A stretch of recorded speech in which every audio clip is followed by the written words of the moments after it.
आज की इस वीडियो में हम भारतीय भूगोल के एनसीईआरटी क्लास 6 से लेकर 12 तक के 150 महत्वपूर्ण प्रश्नों को डिस्कस करेंगे, जो सभी प्रतियोगी परीक्षाओं के लिए बहुत ही इम्पोर्टेंट होगा आपके लिए। जैसे आप दरोगा की तैयारी करें या फिर रेलवे की तैयारी करें, तो यहाँ से भी आपका प्रश्न 100% बनेगा। तो फ्रेंड्स, यह वीडियो आपके रिवीजन को आसान बनाएगा और आपको परीक्षा में ज़्यादा से ज़्यादा अंक बनाने में मदद करेगा। तो चलिए शुरू करते हैं। कर्क रेखा किस राज्य से नहीं गुजरती है? तो कर्क रेखा किस राज्य से नहीं गुजरती आपको पता है? तो इसका आंसर हो जाएगा उड़ीसा। नेक्स्ट प्रश्न, भारत का सबसे पूर्वी देशांतर कौन सा है? तो पूर्वी देशांतर है इसमें 97 डिग्री 25 सेल्सियस पूर्व। अगला प्रश्न, उत्तराखंड, उत्तर प्रदेश, बिहार, पश्चिम बंगाल और सिक्किम की सीमाएं किस देश को छूती है? तो किस देश को छूती है? तो इसका हो जाएगा नेपाल।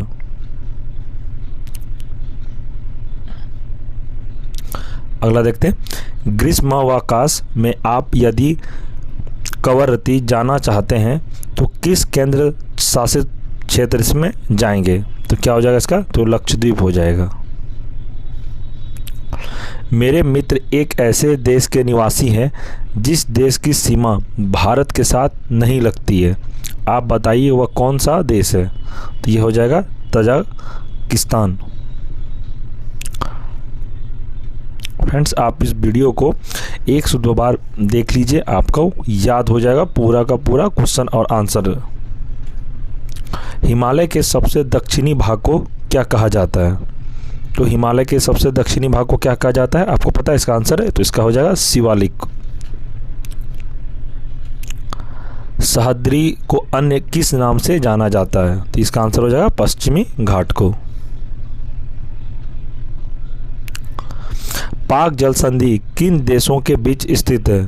तो इसका आंसर है भारत तथा श्रीलंका। अरब सागर में स्थित भारतीय द्वीप समूह कौन से हैं? तो ये हो जाएगा इसका आंसर ऑप्शन बी, लक्षद्वीप द्वीप समूह। आगे देखते हैं, भारत की सबसे पुरानी पर्वत श्रृंखला कौन सी है? तो पुरानी श्रृंखला कौन सी है? तो ये हो जाएगा अरावली पर्वत श्रृंखला। नेक्स्ट प्रश्न, निम्नलिखित में से कौन सा अक्षांश विस्तार भारत के संपूर्ण भूमि के विस्तार के संदर्भ में प्रासंगिक है? तो इसका आंसर होगा ऑप्शन सी, 8 डिग्री 4 सेल्सियस उत्तर से 37 डिग्री 6 सेल्सियस उत्तर में।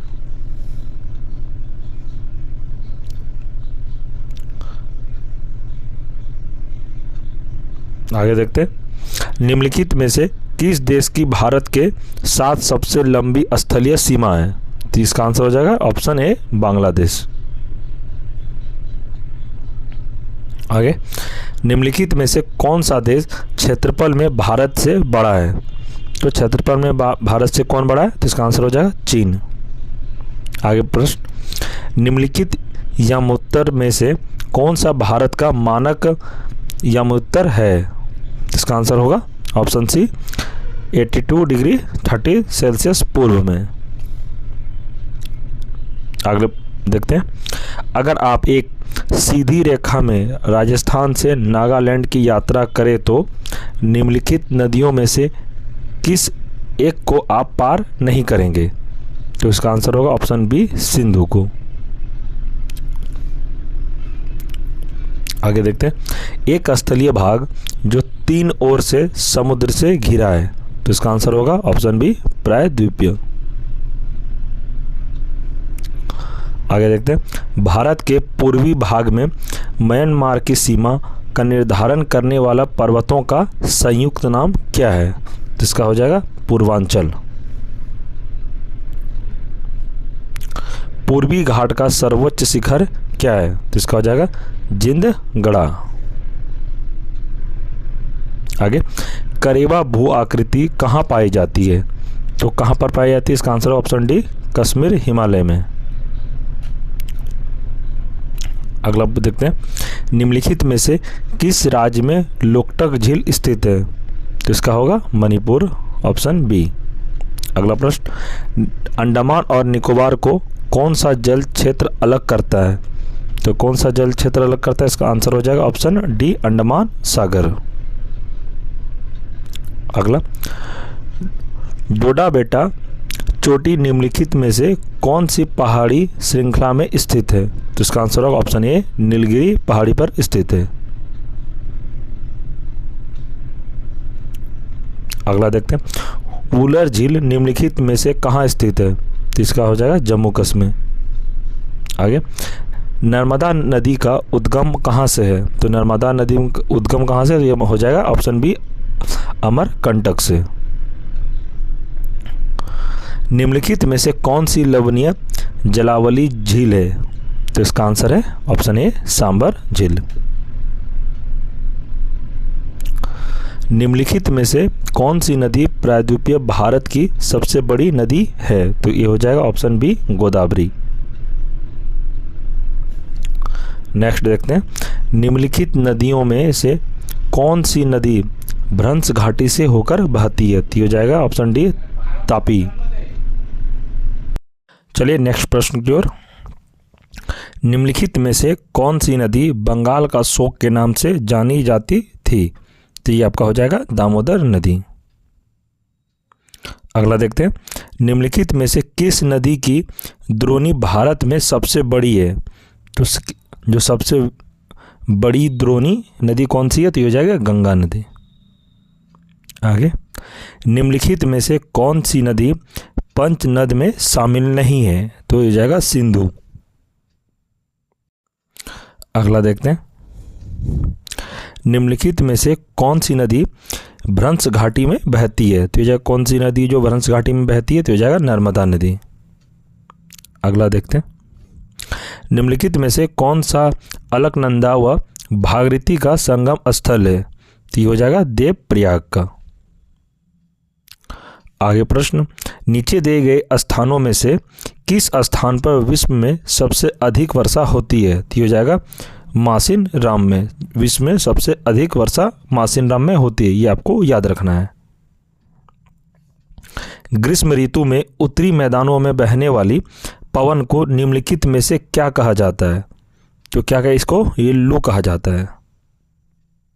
आगे, निम्नलिखित में से कौन सा कारण भारत के उत्तर पश्चिम भाग में शीत ऋतु में होने वाली वर्षा के लिए उत्तरदायी है? ये हो जाएगा ऑप्शन बी, पश्चिमी विक्षोभ। अगला क्वेश्चन, भारत में मानसून का आगमन निम्नलिखित में से कब होता है? तो कौन सा महीने में भारत में मानसून का आगमन होता है? तो ये हो जाएगा जून से प्रारंभ हो जाता है। आगे, निम्नलिखित में से कौन सी भारत में शीत ऋतु की विशेषता है? तो ये हो जाएगा आंसर सी, ठंडा दिन एवं ठंडी रातें।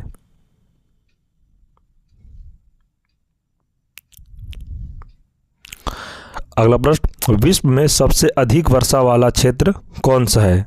तो ये हो जाएगा मासिन राम। अगला, जंगली बकरी तथा हिम तेंदुए कहाँ पाए जाते हैं? तो ये हो जाएगा हिमालय क्षेत्र में। आगे, दक्षिण पश्चिम मानसून के समय आर्द्र पवनें कहाँ बहती है? तो ये हो जाएगा समुद्र से स्थल की ओर। आगे, जाड़े के आरंभ में तमिलनाडु के तटीय प्रदेशों में वर्षा किस कारण होती है? तो ये हो जाएगा उत्तर पूर्वी मानसून के कारण होती है। आगे, भारत के कितने भूभाग पर 75 सेंटीमीटर से कम औसत वार्षिक वर्षा होती है? तो ये हो जाएगा 1/3।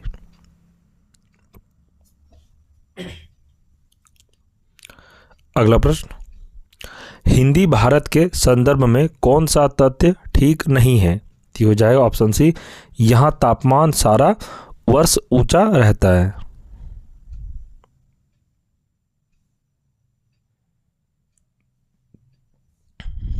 अगला, जब सूर्य दक्षिणी गोलार्ध में मकर रेखा पर सीधा चमकता है तब निम्नलिखित में से क्या होता है? तो इसका हो जाएगा उत्तरी पश्चिम भारत में तापमान कम होने के कारण उच्च वायुदाब विकसित हो जाता है। आगे देखते हैं, कोपेन के वर्गीकरण के अनुसार भारत में एएस प्रकार की जलवायु कहाँ पाई जाती है? तो ये हो जाएगा ऑप्शन ए केरल और तटीय कर्नाटक में, और दूसरा हो जाएगा कोरोमंडल तट पर। आगे, रबड़ का संबंध किस प्रकार की वनस्पति से है? तो हो जाएगा आंसर उष्ण कटिबंधीय वर्षा वन। आगे, सिनकोना में वृक्ष कितनी वर्षा वाले क्षेत्र में पाए जाते हैं? तो हो जाएगा 100 सेमी। अगला प्रश्न, सिमलीपाल जीव मंडल नीचे कौन से राज्य में स्थित है? तो हो जाएगा उड़ीसा राज्य में स्थित है। आगे देखते हैं, इनमें से कौन सी टिप्पणी प्राकृतिक वनस्पति जात और प्राणी जात के ह्रास का सही कारण नहीं है? तो इसका आंसर है ऑप्शन सी पशुचारण और ईंधन लकड़ी एकत्रित करना। इनमें से कौन सा संरक्षण तरीका समुदायों को सीधी भागीदारी नहीं करता है? तो इसका आंसर होगा ऑप्शन डी वन्यजीव पशु विहार का परिसीमन। चंदन वन किस तरह के वन के उदाहरण है? तो हो जाएगा पर्णपाती वन के ये उदाहरण है। नेक्स्ट देखते हैं, प्रोजेक्ट टाइगर निम्नलिखित में से किस उद्देश्य से शुरू किया गया है? तो इसका आंसर हो ऑप्शन बी बाघ को शिकार से बचाने के लिए प्रोजेक्ट टाइगर का निम्नलिखित में उद्देश्य से शुरू किया गया है कि ये बाघ को शिकार होने से बचाया जा सके, मतलब बाघ को संरक्षित करने के लिए ये प्रोजेक्ट टाइगर लाया गया है। अगला प्रश्न, नंदा देवी जीव मंडल नीचे निम्नलिखित में से किस प्रांत में स्थित है? तो उत्तराखंड में। अगला प्रश्न, निम्नलिखित में से कितने भारत के जीव मंडल नीचे यूनेस्को द्वारा मान्यता प्राप्त है? तो हो जाएगा 12। अगला देखते हैं, वन नीति के अनुसार वर्तमान में निम्नलिखित में से कितना प्रतिशत क्षेत्र वनों के अधीन होना चाहिए? तो हो जाएगा ऑप्शन ए 33। लॉ अयस्क किस प्रकार का संसाधन है? तो लॉ अयस्क किस प्रकार का संसाधन है? तो हो जाएगा अनवीकरणीय योग्य। ज्वारी ऊर्जा निम्नलिखित में से किस प्रकार का संसाधन नहीं है? तो हो जाएगा आंसर पुनः पूर्ति योग्य। आगे, पंजाब में भूमि निम्नीकरण का निम्नलिखित में से मुख्य कारण क्या है? तो हो जाएगा अधिक सिंचाई। निम्नलिखित में से किस प्रांत में सीढ़ीदार खेती की जाती है? इसका आंसर हो जाएगा ऑप्शन डी उत्तराखंड में। इनमें से किस राज्य में काली मृदा मुख्य रूप से पाई जाती है? तो इसका आंसर है महाराष्ट्र। काली मृदा कहाँ पाई जाती है? तो महाराष्ट्र में पाई जाती है। इसको याद रखिएगा, इंपॉर्टेंट है, एग्जाम में पूछता है। मृदा का सर्वाधिक व्यापक और सर्वाधिक उपजाऊ प्रकार कौन सा है? तो हो जाएगा जलोढ़ मृदा। रेगुर मृदा का दूसरा नाम क्या है? तो रेगुर मृदा का दूसरा नाम है काली मृदा, यानी काली मिट्टी। भारत में मृदा के ऊपरी परत ह्रास का मुख्य कारण है, तो क्या है? जल अपर्दन इसका मुख्य कारण है। भारत के सिंचित क्षेत्रों में कृषि योग्य भूमि निम्नलिखित में से किस कारण से लवणीय हो रही है?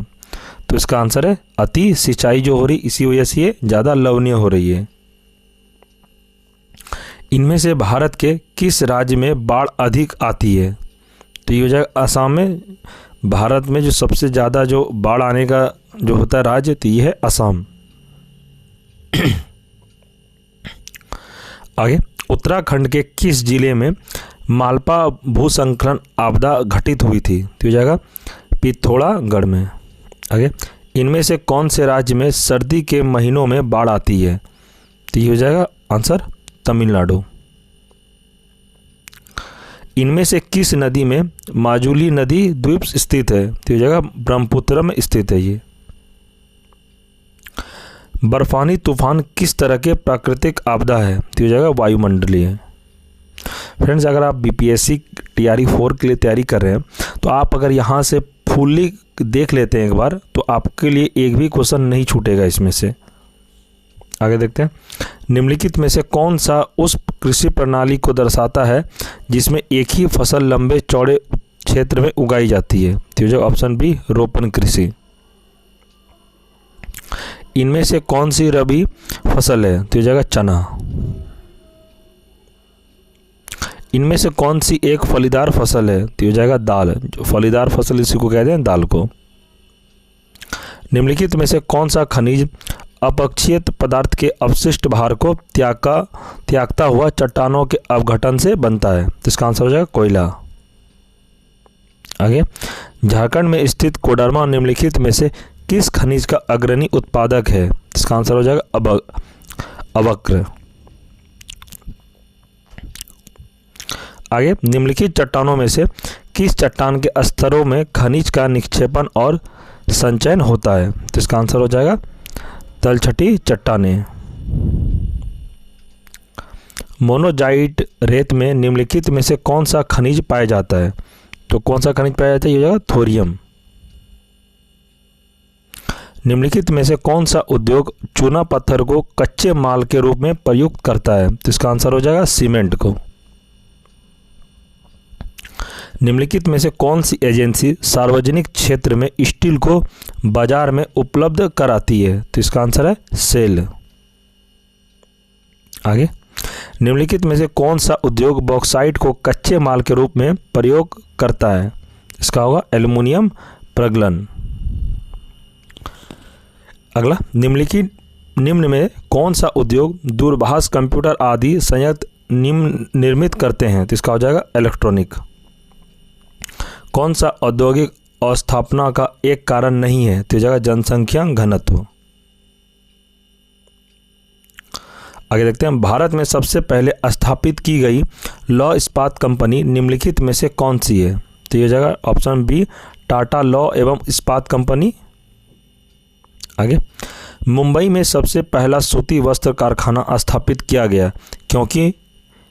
इसका आंसर हो जाएगा सभी। मुंबई एक पतन है या कपास उत्पादक क्षेत्र के निकट स्थित है। ऑप्शन सी मुंबई एक वित्तीय केंद्र था। आगे, हुगली औद्योगिक प्रदेश का केंद्र है, कहाँ पर है? तो कोलकाता हावड़ा, यानी वेस्ट बंगाल की राजधानी कहाँ है? कोलकाता।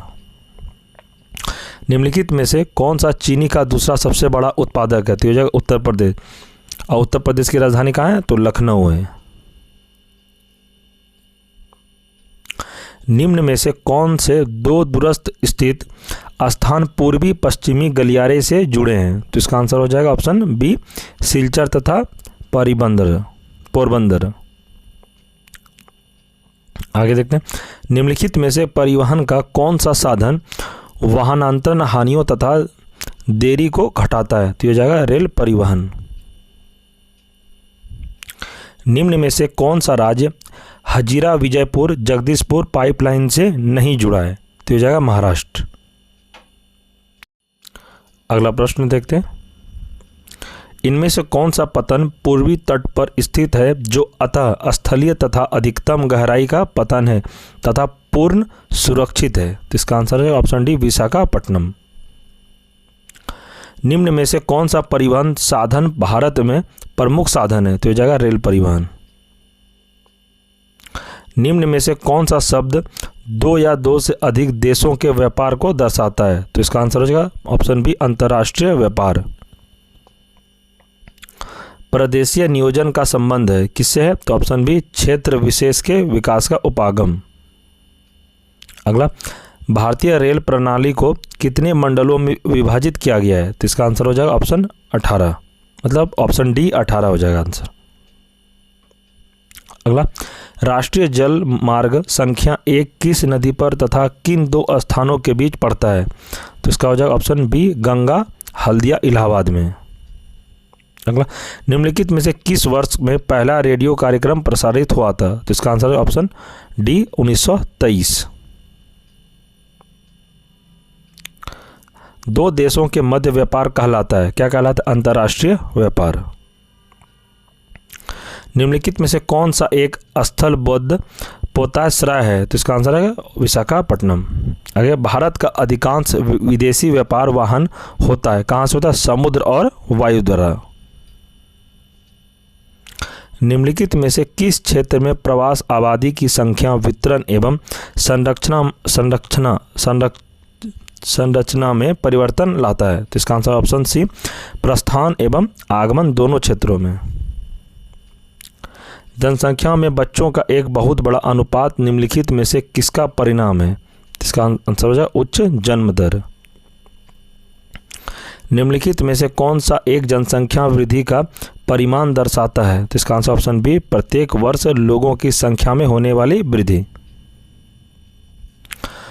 2011 के जनगणना के अनुसार एक साक्षर व्यक्ति वह है, इसका आंसर है, जिसकी उम्र 7 वर्ष से है तथा वह किसी भी भाषा को समझ से 7 पढ़ एवं लिख सकता है। अगला, सन 2011 की जनगणना के अनुसार भारत की जनसंख्या निम्नलिखित में से कौन सी है? तो इसका आंसर ऑप्शन डी, 121 करोड़। निम्नलिखित राज्यों में से एक जनसंख्या का घनत्व सर्वाधिक है, तो हो जाएगा पश्चिम बंगाल। आगे, सन 2011 की जनगणना के अनुसार निम्नलिखित में से किस राज्य में नगरीय जनसंख्या का अनुपात सर्वाधिक है? तो हो जाएगा ऑप्शन ए, तमिलनाडु। निम्नलिखित में से कौन सा एक समूह भारत में विशालतम भाषाई समूह है? तो हो जाएगा ऑप्शन सी, भारतीय आर्य। अगला देखते हैं, निम्नलिखित में से कौन सा भारत में पुरुष प्रवास का मुख्य कारण है? तो हो जाएगा ऑप्शन बी, काम और रोजगार। अगला, निम्नलिखित में से किस राज्य में सर्वाधिक संख्या अप्रवासी आते हैं? तो हो जाएगा महाराष्ट्र में सबसे ज़्यादा आते हैं दूसरे राज्यों के। अगला प्रश्न, निम्नलिखित में से कौन सा भारत में महिला प्रवास का मुख्य कारण है? तो हो जाएगा ऑप्शन डी, विवाह। अगला, निम्नलिखित में से किस राज्य में प्रमुख तेल क्षेत्र स्थित है? तो हो जाएगा असम में। आगे, निम्नलिखित में से किस स्थान पर पहला परमाणु ऊर्जा स्टेशन स्थापित किया गया था? तो हो जाएगा तारापुर में। निम्नलिखित में से कौन सा खनिज भूरा हीरा के नाम से जाना जाता है? तो इसका आंसर है लिग्राइट।